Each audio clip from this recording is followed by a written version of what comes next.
ขันเจ้าได้ขี่สร้างกังหมเป็นพญายาสูดูมเศร้าหน้าปูขี่ควายขวานกาขันเจ้าได้ขี่สร้างกังหมสัพพโทนยาสูดูมคนจนผู้เดินนำห้อยตีนสร้างจะเล่นพรญาติโยมสาธุชนทั้งหลายถ้าหากว่าตัวเฮาเองได้ประสบความสุขความเจริญเพราะอาศัยทานผู้ใดก็บ่ควรกตัญญูต่อเขาควรกตัญญูหูคุณเขาตอบแทนบุญคุณเขาถ้าหากว่าบ่สามารถตอบแทนบุญคุณได้ด้วยการกระทำอย่างใดอย่างหนึ่งก็บ่ควรตามกำจัดคุณเขาเพราะว่าคนอกตัญญูเป็นคนกรรมซ้ำเหมือนอย่างที่พระพุทธเจ้าตรัสไว้ว่าอกตัญญูสะโอสัสสะนิจจังวิวาระทัสสิโน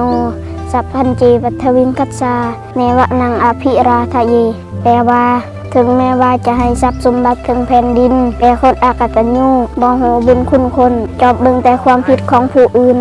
ก็บ่สามารถที่จะเฮ็ดให้เขายินดีพอใจได้จะเดินพรญาติโยมสาธุชนทั้งหลายตอนนี้ไอจัวแต่คณะจาริกธุดงค์เดินทางไกลสิฮอดน้องคายแล้วอย่าลืมว่าหอมกันเข้าสินใส่เด้อ